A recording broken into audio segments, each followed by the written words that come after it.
If you're trying to download a file from Google Drive but the download button isn't showing, there are a few common reasons and easy fixes you can try. First, make sure you're signed into your own Google account because if a file is restricted by the owner or marked as view only, the download button will be hidden. You can check by right clicking the file if there's no download option, it may be disabled by the sharer. In that case, you'll need to request access or ask them to enable downloads in the file's sharing settings. If it's your own file, go to Share, click the Settings gear, and make sure Viewers can download is turned on.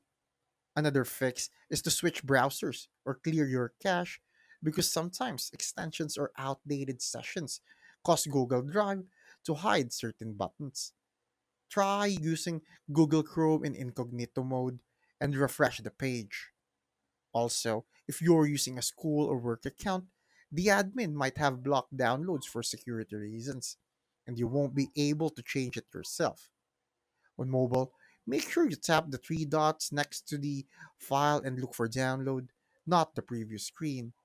After checking permissions, browser issues, and account restrictions, download button should reappear and you'll be able to save your files normally. Thanks for watching. Make sure to subscribe for more useful content.